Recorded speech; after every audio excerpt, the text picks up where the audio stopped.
Hello दोस्तों, आपका अपना चैनल एबीसी विश्वमन में आपका स्वागत है। आज बीएसएससी वॉल्यूम 4 का सेट नंबर 20 चल रहे हैं हम लोग हैं। ये अंतिम सेट है दोस्तों, लास्ट सेट है। टोटल सेट हो चुका है 1 से लेकर 20 तक, जिसका लिंक हमारे वीडियो का डिस्क्रिप्शन बॉक्स में दिया हुआ है। आप टेलीग्राम से जुड़ सकते हैं। आपको टोटल जो है 150 नंबर का भी पीडीएफ प्राप्त होगा। फुल सेट का पीडीएफ मिल रहा है, तो आप वहाँ से मार सकते हैं। सेट भी विथ आंसर मिलेगा आपको। तो चलिए दोस्तों, क्वेश्चन की ओर चलते हैं। दोस्तों, आपसे एक निवेदन है दोस्तों, तो कृपया कर आप सपोर्ट बनाए रखें, सपोर्ट करें। आपका एक सब्सक्राइब और एक लाइक मेरे लिए बहुत खुशी की बात होती है। तो कृपया कर आपसे निवेदन है, रिक्वेस्ट है कि सपोर्ट अवश्य प्रदान करें। तो चलिए दोस्तों, क्वेश्चन की ओर। क्वेश्चन नंबर 1 से देखिएगा दोस्तों, एक नहीं 6 से। कहता है एक वस्तु को अवतल लेंस के f और 2f के बीच रखा जाता है।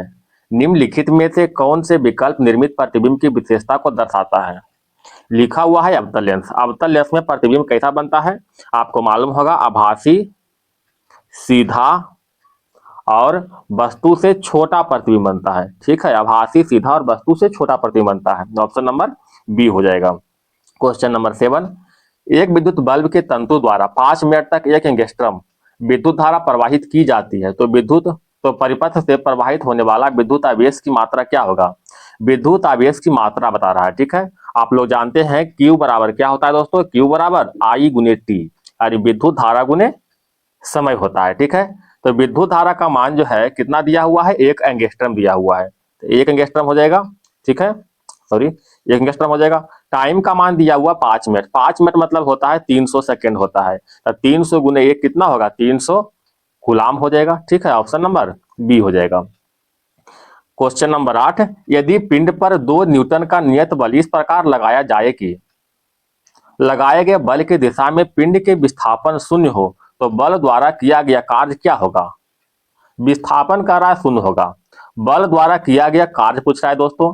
W बराबर क्या होता है? F S cos theta. ठीक है, विस्थापन के मान तो शून्य हो गया, तो अगर यहाँ हम शून्य धरते हैं तो सभी के सभी शून्य हो जाएगा। ठीक है, शून्य से 0 से गुना करेंगे तो सभी शून्य हो जाएगा, अतः क्या हो जाएगा? W का मान 0 हो जाएगा। ठीक है, option number B. Question number आगे बढ़ते हैं 9 की ओर। कहता है गामा किरणें तथा एक्स किरणें 2 विद्युत चुंबकीय तरंग है, इन दोनों में क्या अंतर है? इन दोनों में क्या अंतर है? तो ये एक्स विकिरण जो है परमाणु के विशिष्ट गुण है, जबकि वाई विकिरण यानी गामा किरणें नाभिक से उत्सर्जित होते हैं। यही अंतर है, option number B. Question number 10, लव चुंबकीय पदार्थ चुंबकीय क्षेत्र में रखे जाने पर अस्थायी चुंबक बन जाता है, क्योंकि बताइएगा। क्योंकि जो है सभी डोमेन चुंबकीय क्षेत्र की दिशा में अभिविन्यासित हो जाते हैं। Option number 1। बताइएगा दोस्तों, एक डोमेन बराबर जो है कितना परमाणु होता है? 10 पावर 18 से 10 पावर 22 परमाणु तक होता है एक डोमेन बराबर। क्वेश्चन नंबर आगे बढ़ते हैं।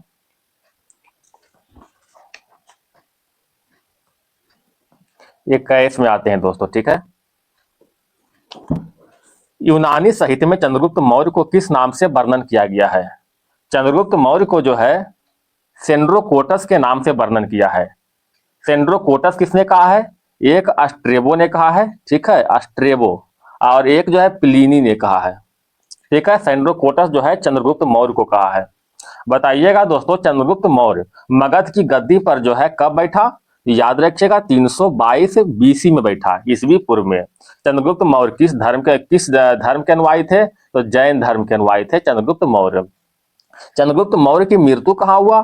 सरबन बेलगोला सरबन बेलगोला सरबन बेलगोला जो कि कर्नाटक में पड़ता है, यहीं इसकी मृत्यु हुआ था। किस पद्धति से मृत्यु हुआ था? तो संथरा पद्धति से। ठीक है, संथरा पद्धति के द्वारा जो है मृत्यु हुआ था। इस क्रिया के दौरान आदमी जो भूखे रहता है।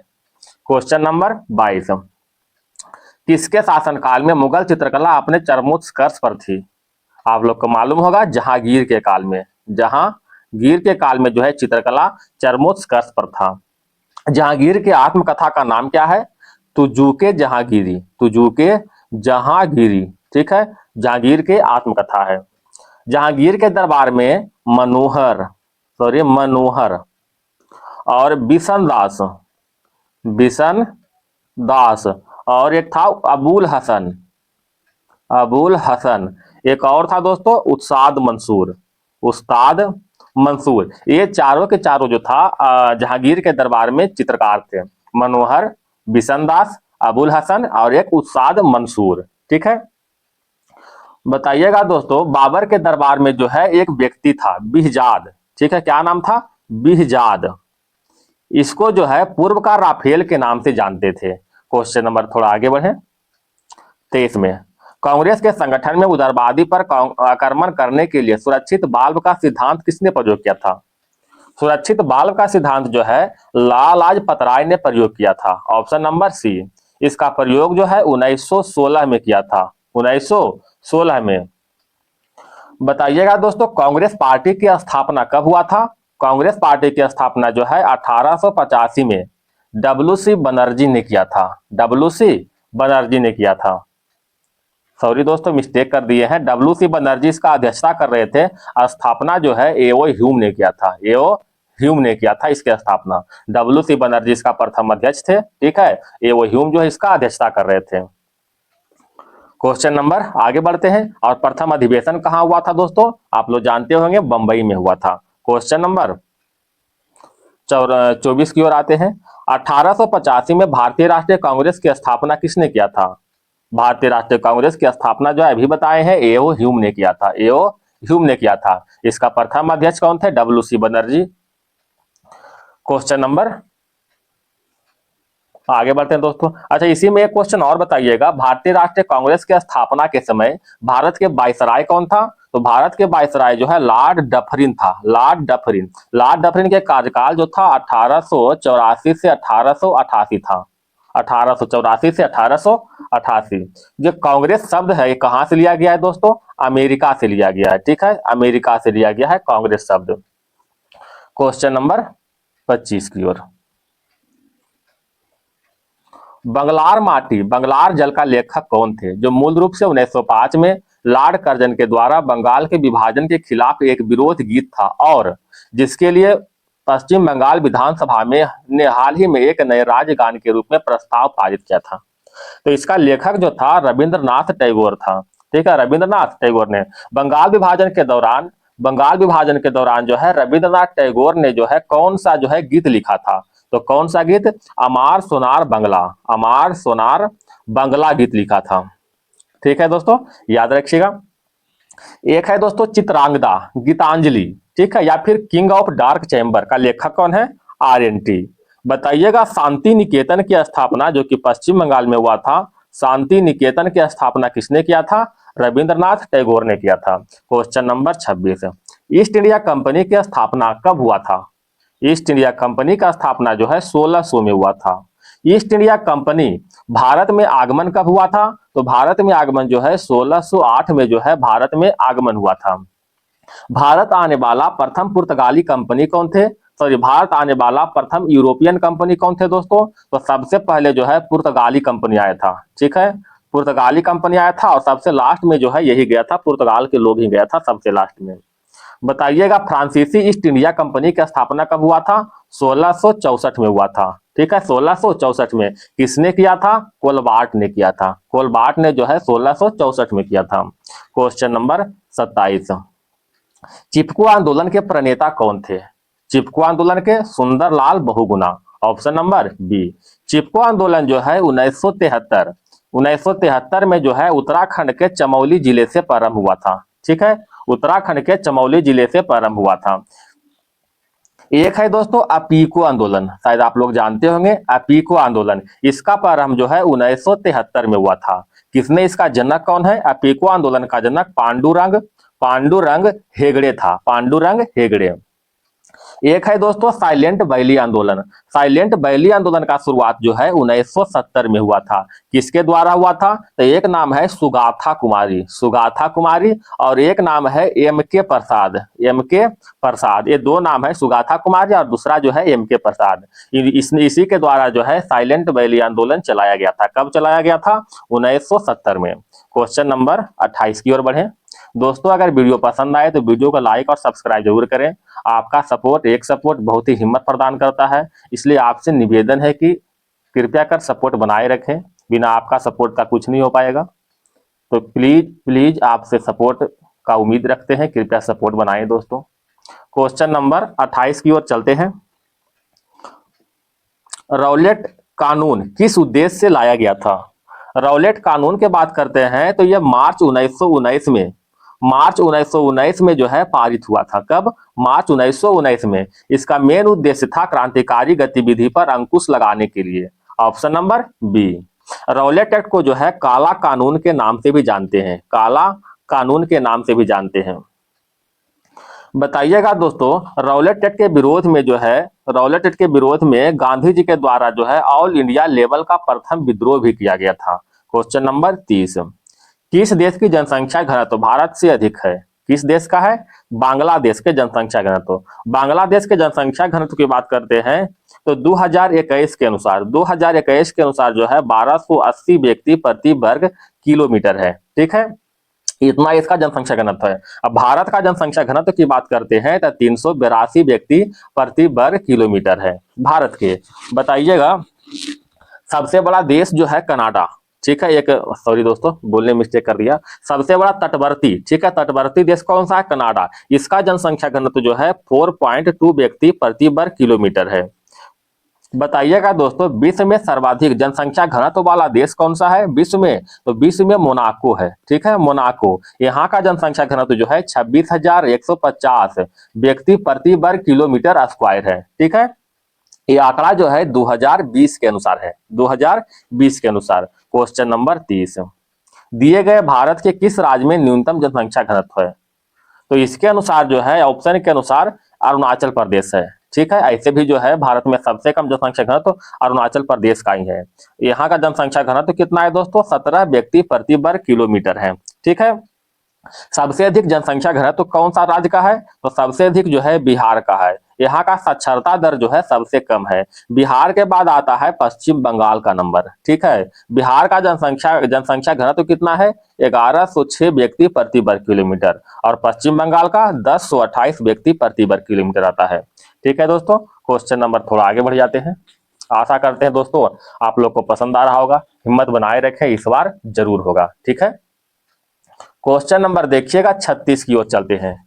अस्थायी अवस्था में किसी वस्तु का ताप, कहता स्थायी अवस्था में किसी वस्तु का ताप समय के साथ नहीं बदलता, लेकिन वस्तु की अलग अलग परिच्छेदों पर अलग अलग होता है। ठीक है, अलग अलग परिच्छेदों पर अलग अलग होता है। ऑप्शन नंबर डी हो जाएगा।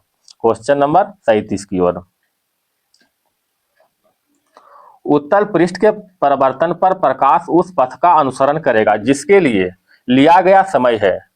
तो जिसके लिए लिया गया समय अधिकतम है। ठीक है, ऑप्शन नंबर 1 हो जाएगा।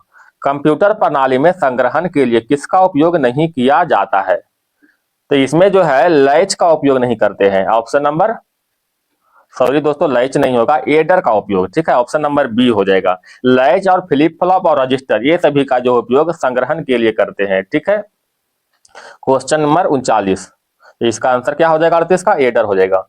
प्रकाश में संचारित होता है, तो प्रकाश जो है एक सीधी रेखा में संचारित होता है। Option number D. बताइएगा, प्रकाश के कणिका सिद्धांत किसने दिया था दोस्तों? न्यूटन ने दिया था। न्यूटन ने प्रकाश के कणिका सिद्धांत दिया था। प्रकाश के व्यतिकरण सिद्धांत किसने दिया था? थॉमस यंग ने दिया था। ठीक है, प्रकाश के व्यतिकरण सिद्धांत थॉमस यंग। क्वेश्चन नंबर 40 की ओर चले। कॉपर को वायु की उपस्थिति में गर्म करने पर निम्नलिखित में किसका निर्माण होता है? किसका निर्माण होता है? तो काले रंग के कॉपर ऑक्साइड का निर्माण होता है। ऑप्शन नंबर 1, काले रंग के कॉपर ऑक्साइड। ये जो काले रंग का कॉपर ऑक्साइड है, ये एक ठोस पदार्थ है। ठीक है, यह क्या है? एक ठोस पदार्थ है जो कि प्रकृति में क्षारीय होता है और पानी में अघुलनशील होता है। ठीक है, क्वेश्चन नंबर थोड़ा आगे बढ़ते हैं दोस्तों, ध्यान दीजिए। क्वेश्चन नंबर 51 की ओर आते हैं। गिलगित गौर्ज किस नदी पर स्थित है? कहता गिलगित गौर्ज जो है किस नदी पर स्थित है? सिंधु नदी पर। Option number 1। बताइएगा, भारत से होकर बहने वाली दूसरी सबसे बड़ी नदी कौन है?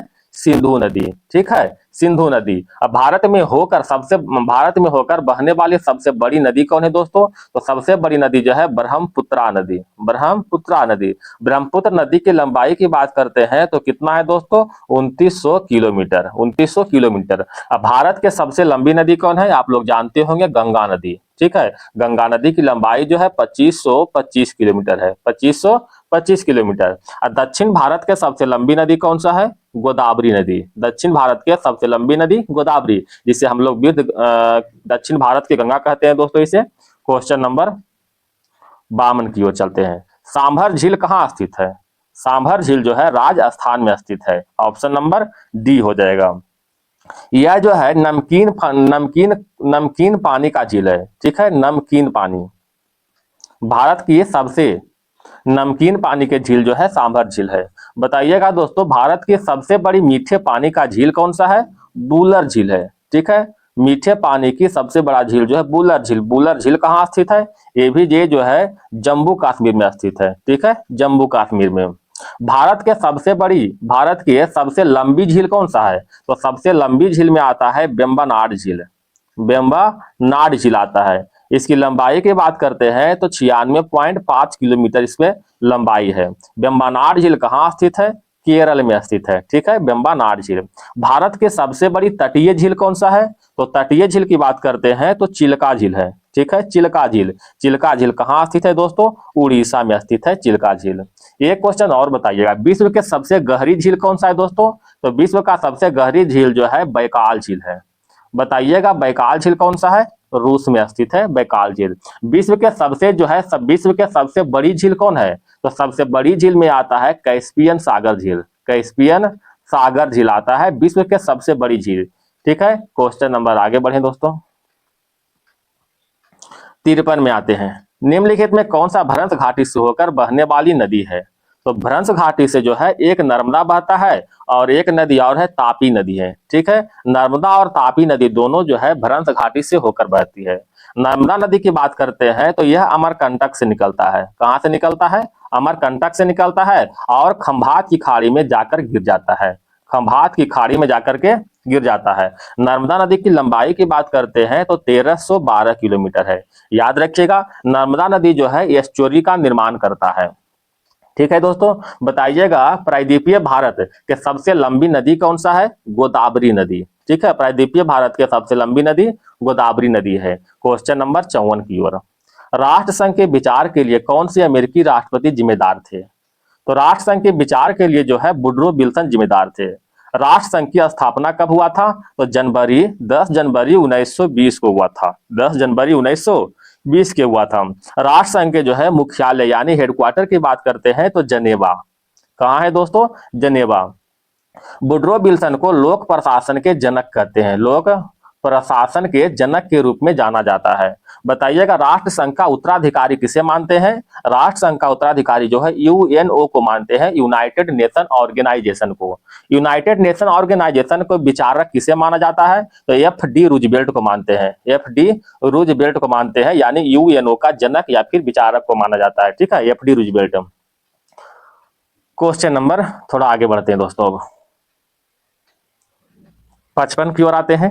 बाघ परियोजना की शुरुआत कब हुआ था? Project tiger. प्रोजेक्ट टाइगर का शुरुआत जो है 1973 में हुआ था। Option number C. बताइएगा वन्य जीव संरक्षण अधिनियम, वन्य जीव संरक्षण अधिनियम कब आया था? 1972 में आया था। वन संरक्षण अधिनियम कब आया था? वन संरक्षण ये कब आया था? 1980 में आया था, ठीक है। एक है पर्यावरण संरक्षण अधिनियम, पर्यावरण संरक्षण अधिनियम, ये कब आया था दोस्तों? 1986 में आया था। वन संरक्षण 80, पर्यावरण संरक्षण अधिनियम 1986 में आया था, ठीक है। बताइएगा दोस्तों प्रोजेक्ट टाइगर के तहत प्रथम टाइगर रिजर्व कौन सा है? आप लोग को मालूम होगा शायद, जिम कॉर्बेट, ठीक है, जिम कॉर्बेट। ये जो है प्रोजेक्ट टाइगर के तहत प्रथम टाइगर रिजर्व है। वर्तमान में डाटा जो है 2022 के अनुसार जो है भारत में टाइगर की संख्या कितना है? तो भारत में 3167 बाघ है। इसमें सबसे अधिक बाघ जो है मध्य प्रदेश में स्थित है। मध्य प्रदेश में जो है 785 बाघ स्थित है। मध्य प्रदेश को जो है टाइगर स्टेट के रूप में जाना जाता है, ठीक है। वर्तमान में जो है कितना टाइगर रिजर्व है? तो टोटल जो है 58 टाइगर रिजर्व है। कितना है दोस्तों? 58। 58वां टाइगर रिजर्व के रूप में माधव नेशनल पार्क है, माधव नेशनल पार्क। ठीक है, माधव नेशनल पार्क जो है मध्य प्रदेश में स्थित है। क्वेश्चन नंबर थोड़ा आगे बढ़े। चीनी उत्पादन में अग्रणी राज्य कौन है? तो चीनी उत्पादन में सबसे अग्रणी राज्य जो है उत्तर प्रदेश है, ऑप्शन नंबर 1। लेकिन चीनी मिल जो है सर्वाधिक किस राज्य में है? तो सबसे अधिक चीनी मिल महाराष्ट्र राज्य में है। ठीक है, बताइएगा दोस्तों, गेहूं और आलू में उत्पादक में अग्रणी राज्य कौन सा है? उत्तर प्रदेश ही है। चाय में अग्रणी राज्य कौन सा है दोस्तों? असम है। Question number 57।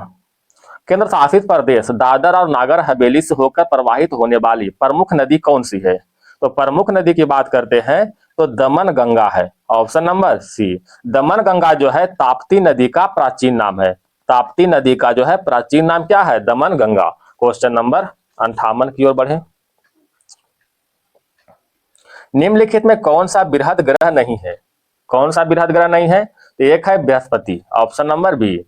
कहता है सॉरी, करा कौन सा बृहद ग्रह नहीं है दोस्तों, मिस्टेक कर दिए। तो इसमें मंगल, मंगल जो है बृहद ग्रह नहीं है। ठीक है, मंगल। बाकी बृहस्पति, शनि और अरुण वरुण चार जो है बृहद ग्रह है। कौन कौन है? बृहस्पति हो गया पहला, दूसरा हो गया शनि हो गया, तीसरा हो गया अरुण और चौथा हो गया वरुण। ये चारों के चारों जो है बृहद ग्रह के श्रेणी में आता है। ठीक है, चार आंतरिक ग्रह भी है। तो आंतरिक ग्रह में जो है बुध, शुक्र, मंगल और पृथ्वी को आते हैं। आंतरिक ग्रह को जो है पार्थिव ग्रह के नाम से भी जानते हैं। Question number 59। निम्नलिखित में कौन सा प्रसुप्त ज्वालामुखी है? प्रसुप्त ज्वालामुखी में फिलीपींस का मेयन है, ऑप्शन नंबर सी। फिलीपींस का मेयन जो है एक प्रसुप्त ज्वालामुखी का उदाहरण है। बताइएगा दोस्तों, कोटापैक्सी ज्वालामुखी, कोटापैक्सी ज्वालामुखी कहाँ स्थित है? मालूम होगा आपको, इक्वाडोर में। कहाँ स्थित है दोस्तों? इक्वाडोर में स्थित है।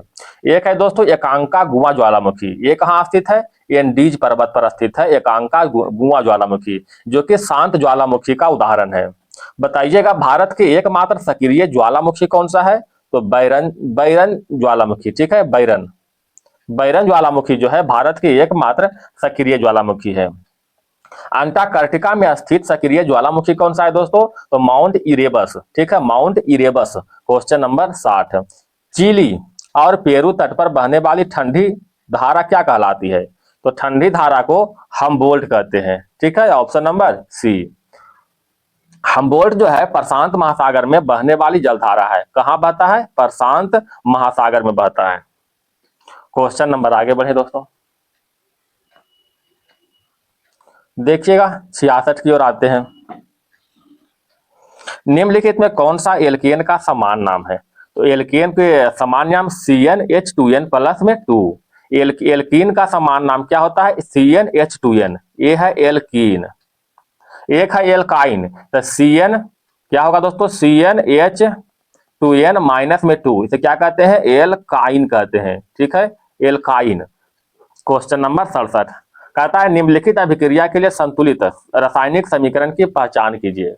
कौन सा होगा? ऑप्शन नंबर सी हो जाएगा दोस्तों। कहता है Mg प्लस में हाफ O2 बराबर क्या होगा? MgO। देखिएगा Mg का Mg रखा हुआ है दोस्तों। ठीक है, हाफ O2, यहाँ पर 2 से हाफ कट गया तो क्या बचेगा? O बचेगा। तो यहाँ पर देखिए O है, तो बिल्कुल यह संतुलित अभिक्रिया है। क्वेश्चन नंबर देखिएगा 68 में आते हैं। कहता है के लिए रासायनिक सूत्र H2SO4 है। कहता है किसका है? तो oil of vitriol, oil of vitriol का जो है रासायनिक सूत्र H2SO4 है। इसे क्या H2SO4 को जो है सल्फ्यूरिक अम्ल के नाम से भी जानते हैं, सल्फ्यूरिक अम्ल के नाम से। ठीक है, सल्फ्यूरिक अम्ल को जो है रसायनों का राजा के रूप में जाना जाता है। बताइएगा औद्योगिक पैमाने पर सल्फ्यूरिक अम्ल बनाने की कितनी विधि है? तो टोटल 2 विधि है। पहला विधि जो है एक संपर्क विधि है, संपर्क विधि, और दूसरा जो है लेड कच्छ विधि है। ठीक है, लेड कच्छ विधि। संपर्क विधि में जो है उत्प्रेरक के रूप में जो है प्लेटिनम का प्रयोग करते हैं। संपर्क विधि से H2SO4 बनाने में उत्प्रेरक के रूप में प्लेटिनम का प्रयोग करते हैं, और लेड समकक्ष विधि में उत्प्रेरक के रूप में नाइट्रोजन के ऑक्साइड का प्रयोग करते हैं, नाइट्रोजन के ऑक्साइड का प्रयोग करते हैं। ठीक है, याद रखिएगा दोस्तों। Question number 69। निम्नलिखित में कौन सा कथन असत्य है? कौन सा कथन असत्य है? देखिएगा, कहता वातावरण में प्रचुर मात्रा में पाई जाने वाली दुर्लभ गैस हीलियम है। ये गलत है दोस्तों, क्योंकि वातावरण में प्रचुर मात्रा में पाई जाने वाली दुर्लभ गैस के रूप में जो है ऑर्गन आता है। कौन आते हैं? आर्गन। आर्गन, आर्गन की मात्रा जो है, आर्गन की आर्गन की मात्रा वायुमंडल में मात्र 0.9% है, ठीक है, 0.9% है। ऑप्शन नंबर 1 कह रहा है रेडॉन रेडियम के क्षय से प्राप्त होता है, ये बिल्कुल सही है।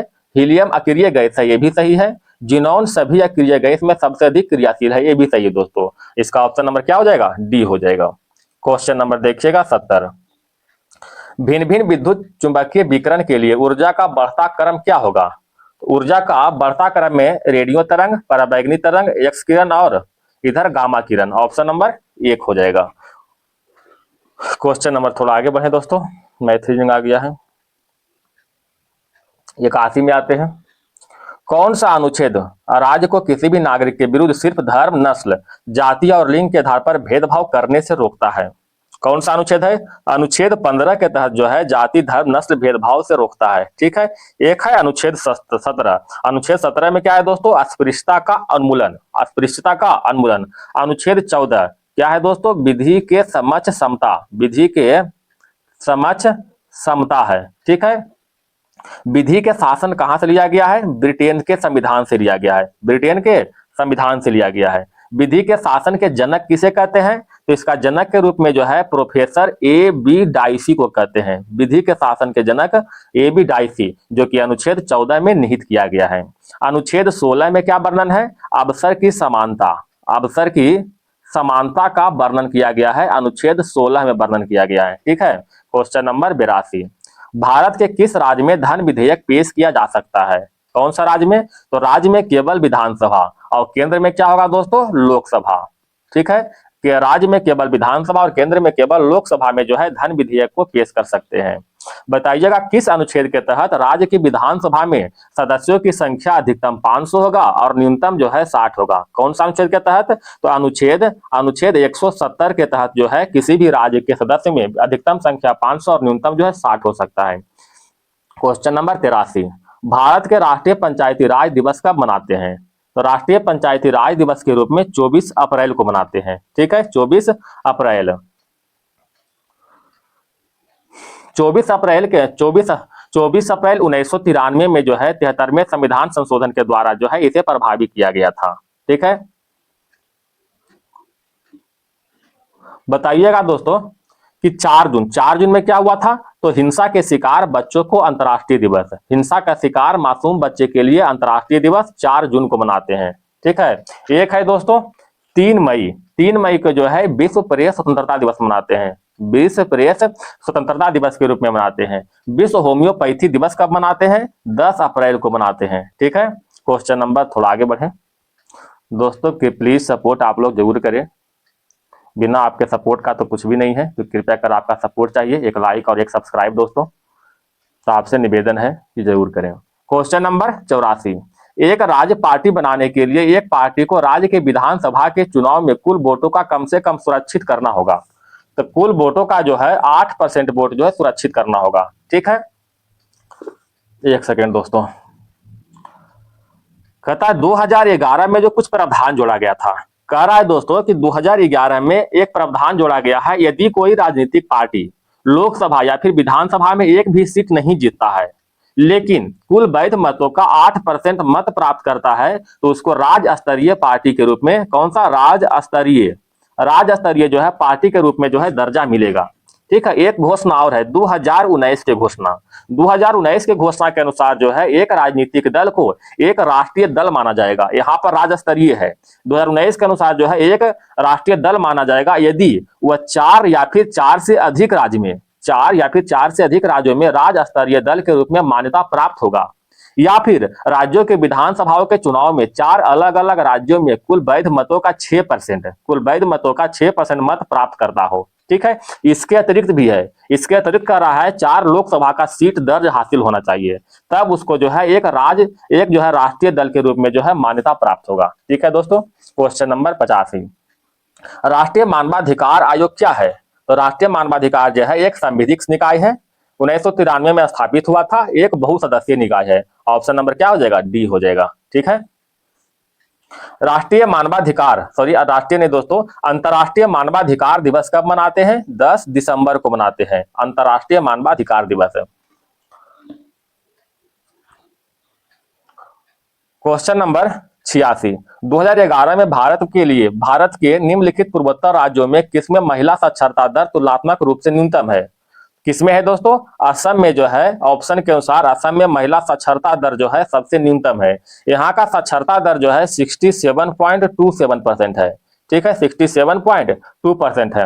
अगर मैक्सिमम में बात करते हैं तो सबसे अधिक महिला साक्षरता दर केरल में है। ठीक है, केरल के बाद आता है मिजोरम, मिजोरम में है। मिजोरम के बाद लक्षद्वीप में आता है दोस्तों। ठीक है, बताइएगा भारत का साक्षरता दर कितना है 2011 के अनुसार? 74.04%। ठीक है, 74.04% है। क्वेश्चन नंबर 87, निम्नलिखित में कौन सा राज्य क्षेत्रफल के अनुसार सबसे बड़ा है?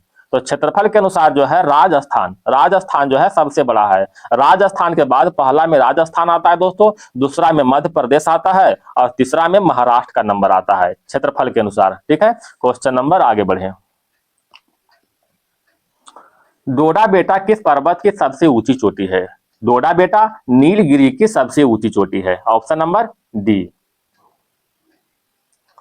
भारत के दूसरी सबसे ऊंची चोटी, सॉरी भारत में दोस्तों, दक्षिण भारत के दूसरी सबसे ऊंची चोटी कौन है दोस्तों? दक्षिण भारत का वही डोडा बेटा है। ठीक है, दक्षिण भारत के सबसे ऊंची चोटी कौन सा है? दक्षिण भारत के सबसे ऊंची चोटी अन्नामलाई है।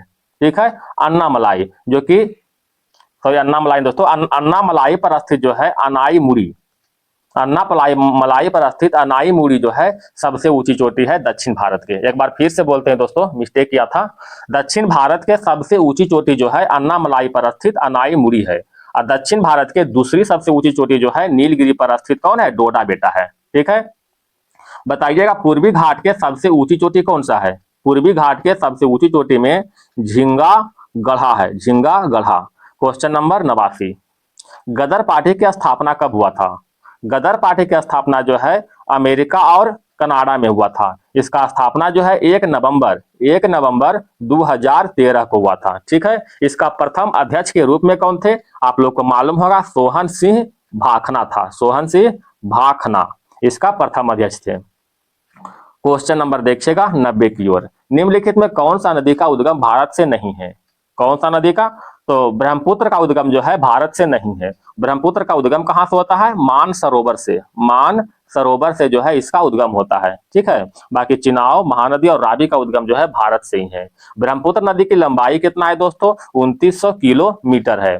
ब्रह्मपुत्र नदी कुछ सहायक नदी की बात करते हैं तो दिबांग है। ठीक है, दिबांग, लोहित, मानस, तीस्ता और कामेंग, ये सभी जो है ब्रह्मपुत्र की सहायक नदी है। ठीक है, ब्रह्मपुत्र नदी को तिब्बत में सांगपो, अरुणाचल प्रदेश में दिहांग और असम में जो है ब्रह्मपुत्र के नाम से भी जानते हैं। क्वेश्चन नंबर आगे बढ़े दोस्तों, 96 में आते हैं। ठीक है, मेरे साथ बने रहिएगा दोस्तों। निम्नलिखित में कौन सा, एक सेकेंड दोस्तों, निम्नलिखित में कौन सा लेड का अयस्क है? तो लेड का अयस्क के रूप में गैलेना आता है। ठीक है, एक है गैलेना, एक और है दोस्तों सीरूसाइट। ठीक है, सीरूसाइट, ये दोनों जो है लेड का अयस्क है। ठीक है, पाइरुलुसाइट जो है ये मैग्नीज का अयस्क है। ठीक है, पाइरुलुसाइट जो है मैग्नीज का अयस्क है, Mn मैग्नीज का अयस्क है। और एल्युमिनियम का जो है बॉक्साइड, एल्युमिनियम का जो है अयस्क के रूप में पहला तो बॉक्साइड है, दूसरा में है डायस्पोर। ठीक है, तीसरा में है दोस्तों कोरंडम और एक है क्रायोलाइट। चारों के चारों जो है एल्युमिनियम के अयस्क है। कौन कौन है? बॉक्साइड, कोरंडम, डायस्पोर और एक क्रायोलाइट है। क्वेश्चन नंबर 97, व्हाइट शब्द किसके द्वारा गढ़ा गया था? बाइट शब्द जो है बर्नर बुखोज के द्वारा जो है गढ़ा गया था। ऑप्शन नंबर एक बाइट में कितने बिट होते हैं? तो एक बाइट में 8 बिट होते हैं। ठीक है, 8 बिट।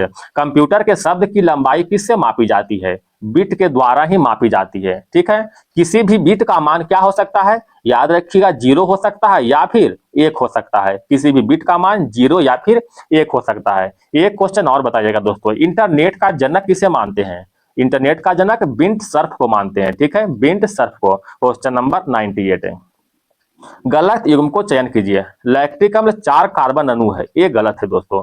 लैक्टिक अम्ल में जो है 4 नहीं 3 कार्बन अणु होता है। लैक्टिक अम्ल का सूत्र क्या होता है दोस्तों? C3H6O3 होता है। ठीक है, अब पाइरुवेट में 3 कार्बन अणु, ग्लूकोज में 6 कार्बन अणु, एथेनॉल में 2 कार्बन अणु, ये सभी जो है सही है। क्वेश्चन नंबर 99, निम्नलिखित में से किसमें तंत्रिका कोशिका नहीं होती है? किसमें नहीं होती है?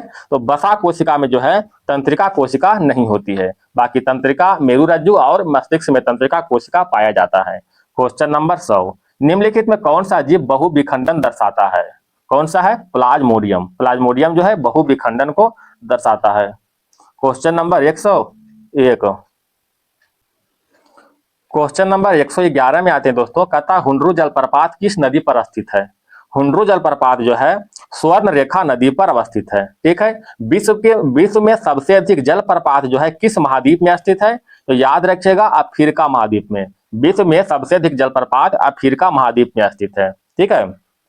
एक है नियाग्रा जलप्रपात। नियाग्रा जलप्रपात जो है अमेरिका और कनाडा की सीमा पर स्थित है। कहां स्थित है दोस्तों? सेंट लॉरेंस नदी पर। ठीक है। नियाग्रा जलप्रपात जो है सेंट लॉरेंस नदी पर स्थित है। बताइएगा दोस्तों विश्व का सबसे ऊंचा जलप्रपात, विश्व का सबसे ऊंचा जलप्रपात कौन सा है? तो एंजिल जलप्रपात है। एंजिल जलप्रपात किस नदी पर स्थित है? कैरोनी नदी पर। ठीक है। कैरोनी नदी पर स्थित है। कहां स्थित है दोस्तों? वेनेजुएला में। वेनेजुएला में स्थित है। जोग जलप्रपात या फिर गरसोप्पा या फिर महात्मा गांधी जलप्रपात किस नदी पर स्थित है? तो शरावती नदी पर स्थित है। कहां स्थित है दोस्तों? कर्नाटक में। कर्नाटक में स्थित है। ठीक है। क्वेश्चन नंबर 112, पंचायतों को सुपुर्द विषय कितना है? पंचायतों को सुपुर्द विषय, सॉरी मिस्टेक कर दिए, पंचायतों को सुपुर्द विषय की सूची कहता है कौन सा है दोस्तों? 11वीं अनुसूची। Option number 1। 73वें संविधान संशोधन के द्वारा जो है 73वें संविधान संशोधन के द्वारा 11वीं अनुसूची को जोड़ा गया है। 11वीं अनुसूची में टोटल 29 विषय को शामिल किया गया है। एक है 12वीं अनुसूची, इसमें जो है 18 विषय को शामिल किया गया है।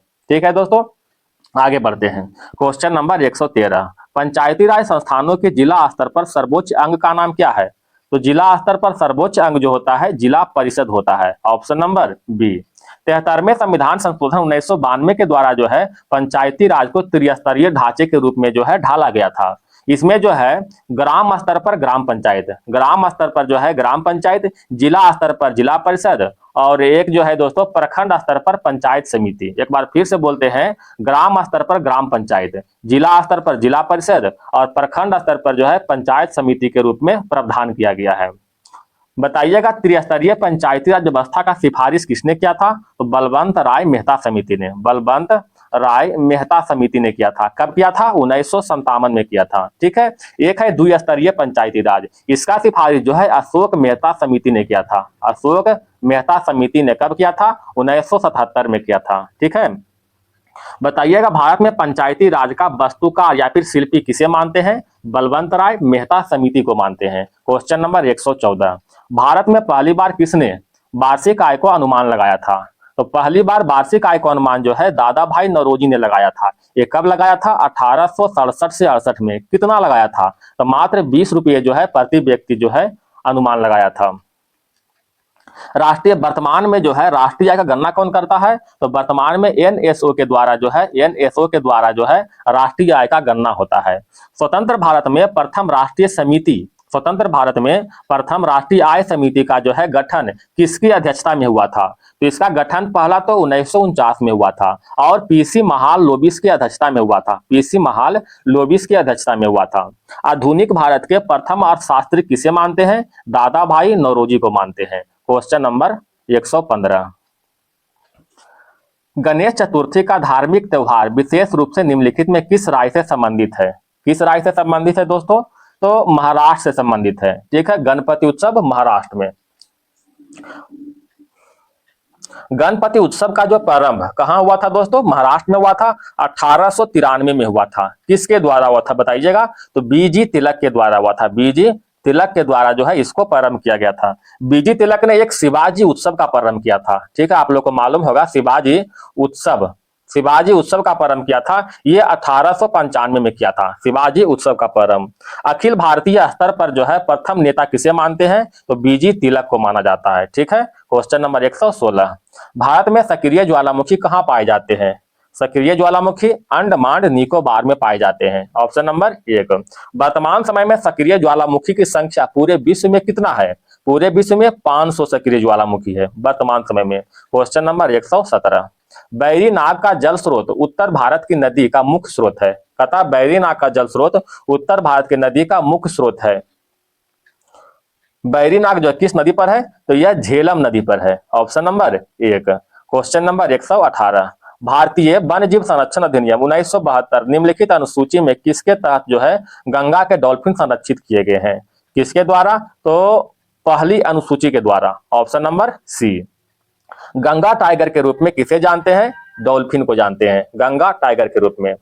भारत सरकार ने डॉल्फिन को राष्ट्रीय जलीय जीव कब घोषित किया गया है? तो 5 अक्टूबर 2009 को, ठीक है, राष्ट्रीय जलीय जीव के रूप में जो है घोषित किया गया है। नेशनल डॉल्फिन डे कब मनाते हैं? 5 अक्टूबर को मनाते हैं।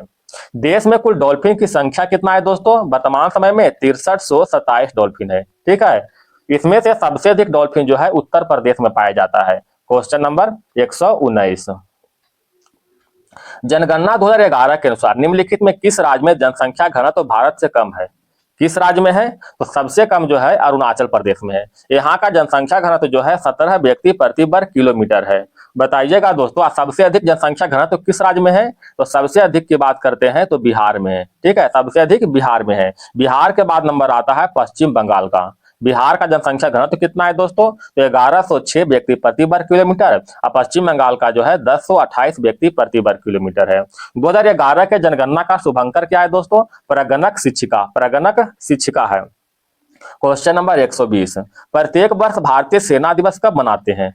तो भारतीय सेना दिवस के रूप में जो है 15 जनवरी को मनाते हैं। Option number D. विश्व पर्यावरण दिवस कब मनाते हैं? 5 जून को मनाते हैं। अंतर्राष्ट्रीय महिला दिवस 8 मार्च को मनाते हैं। विश्व एड्स दिवस कब मनाते हैं? 1 दिसंबर को। विश्व अस्थमा दिवस कब मनाते हैं? विश्व अस्थमा दिवस 11 दिसंबर को मनाते हैं। क्वेश्चन नंबर आगे बढ़ते हैं दोस्तों, बस थोड़ा सा और क्वेश्चन है, मेरे साथ बने रहिएगा। 126 में आते हैं। ठीक है, अधिवृक्क हार्मोन से संबंधित निम्नलिखित में कौन सा विकल्प सही है? अधिवृक्क हार्मोन, इसमें क्या होता है? हृदय तेजी से धड़कता है, ये बिल्कुल सही है। श्वसन दर तेजी से बढ़ता है, ये भी सही है। रक्तचाप कम जाता है, ये गलत है दोस्तों। 1 और 2 मतलब ये क्या? सी नंबर होगा। क्वेश्चन नंबर 127, करनाल में विद्यमान मोम ग्रंथि को क्या कहा जाता है? मोम ग्रंथि को जो है वसा तेल ग्रंथि या फिर संश्लिष्ट ग्रंथि कहते हैं। ऑप्शन नंबर डी हो जाएगा। क्वेश्चन नंबर 128, कार्टिसोल किसमें स्रावित होता है? कहता है कार्टिसोल जो है अधिवृक्क ग्रंथि से स्रावित होता है। ऑप्शन नंबर सी होता है। आपातकालीन हार्मोन के रूप में किसे जानते हैं? अधिवृक्क को ही जानते हैं। ठीक है, आपातकालीन हार्मोन। क्वेश्चन नंबर 129, श्वसन क्रिया का नियमन मस्तिष्क में स्थित कुछ विशिष्टकृत केंद्रों में से होता है। निम्नलिखित में कौन सा केंद्र उद्दीप्त होने पर अंतः श्वसन की अवधि को कम कर सकता है? तो कौन है दोस्तों? बताइएगा इसका आंसर। तो इसका आंसर होगा श्वास अनुचली केंद्र, श्वास अनुचली केंद्र। निम्नलिखित में कौन सा झिल्ली संयोजित थैली पाचक एंजाइमों से भरी होती है? कौन सा है? लाइसोसोम। ऑप्शन नंबर 1 हो जाएगा। क्वेश्चन नंबर थोड़ा आगे बढ़ते हैं दोस्तों, नमामि गंगे अभियान का शुभारंभ कब किया गया था? नमामि गंगे अभियान का शुभारंभ जो है 2014 में हुआ था। Option number D. इसका उद्देश्य क्या था? राष्ट्रीय नदी गंगा का कायाकल्प करना। क्वेश्चन नंबर 142, स्विट्जरलैंड की राजधानी क्या है? स्विट्जरलैंड की राजधानी बताइएगा बर्न है। यहाँ का मुद्रा की बात करते हैं तो मुद्रा क्या है दोस्तों? फ्रैंक है इसकी मुद्रा। ठीक है, फ्रैंक। बताइएगा चेक गणराज्य की राजधानी क्या है दोस्तों? प्राग है। रोमानिया की राजधानी बुखारेस्ट, आयरलैंड की राजधानी डबलिन, ऑस्ट्रिया की राजधानी वियना। ठीक है, क्वेश्चन नंबर 143, कंबोडिया की राजधानी का नाम क्या है? तो कंबोडिया का नोम पे है। Option number B. कंबोडिया का मुद्रा का नाम क्या है दोस्तों? रियल, कंबोडिया का रियल। रवांडा की राजधानी क्या है? किगाली है। कोस्टा रिका की राजधानी सान जोस। 144, पंचायती राज की व्यवस्था से संबंधित समिति कौन सा है? बलवंत राय मेहता समिति। गठन कब हुआ था? 1957 में हुआ था। ठीक है, भारत में पंचायती राज को संवैधानिक दर्जा जो है किस समिति ने दिया था? मालूम होना चाहिए, एल.एम. सिंघवी समिति, एल.एम. सिंघवी समिति ने दिया था। ठीक है, एल.एम. सिंघवी समिति ने। पंचायती राज का प्रारंभ कहां से हुआ था? तो 2 अक्टूबर 1959 को राजस्थान के नागौर जिले से प्रारंभ हुआ था। ठीक है, क्वेश्चन नंबर 145, निम्नलिखित में किस द्वीप का प्राचीन नाम सैंडविच द्वीप है? कौन सा द्वीप है? तो हवाई द्वीप। हवाई द्वीप का प्राचीन नाम क्या है? सैंडविच द्वीप है। क्वेश्चन नंबर 146 में आते हैं। हाल ही में किस देश में 5वां बहुपक्षीय नौसैनिक अभ्यास कोमरेडो शुरू हुआ था? कोमरेडो का शुरुआत जो है इंडोनेशिया में हुआ था। Option number B. सेबी ने खाली स्थान नाम का नया डिजिटल प्लेटफॉर्म लॉन्च किया है। तो सेबी ने जो है मित्र नाम से जो है डिजिटल प्लेटफॉर्म लॉन्च किया है। Option number B. मित्रा का फुल फॉर्म क्या है दोस्तों? Mutual fund investment tracking and retrieval assistant. एक बार और बोलते हैं, mutual fund investment tracking and retrieval assistant. SEBI का गठन कब हुआ था दोस्तों? 1988 में हुआ था। 1988 में यह जो है जब गठन हुआ था तो उस समय एक गैर संविधिक निकाय के रूप में गठन हुआ था, लेकिन 1992 में जो है इसे वैधानिक निकाय के रूप में जो है मान्यता दिया गया। ठीक है, पहले गैर संविधिक निकाय था, लेकिन 1992 में इसे संवैधानिक निकाय के रूप में मान्यता दिया गया। सेबी का मुख्यालय कहाँ है दोस्तों? मुंबई है। ठीक है, मुंबई। Question number 148। जलवायु जोखिम सूचकांक 2025 में चरम मौसमी घटनाओं में भारत के किस स्थान पर है? तो भारत जो है 6ठा स्थान पर है। ऑप्शन नंबर डी हो जाएगा। Question number 149। भारत के उपराष्ट्रपति जगदीप धनखड़ ने कौन सा पुस्तक का विमोचन किया है? तो आई एम पुस्तक। Option number 1। 13 फरवरी 2025 को भारत के किस राज्य में राष्ट्रपति शासन लागू हुआ था? तो राष्ट्रपति शासन जो है मणिपुर में लागू हुआ है। Option number B. राष्ट्रपति शासन का प्रावधान जो है अनुच्छेद 356 के तहत किया जाता है। ठीक है, देश में सबसे अधिक बार राष्ट्रपति शासन कहाँ लगाया गया है? तो मणिपुर में ही लगाया गया है। टोटल 11 बार लगाया गया है। ठीक है, क्वेश्चन समाप्त हो गया दोस्तों। आशा करते हैं वीडियो पसंद आया होगा, तो कृपया लाइक और सब्सक्राइब जरूर करें दोस्तों। आपसे निवेदन है, प्लीज सपोर्ट जरूर करें। ठीक है, खुशी रहे, मुस्कुराते रहें, हंसते मुस्कुराते रहें दोस्तों। धन्यवाद दोस्तों।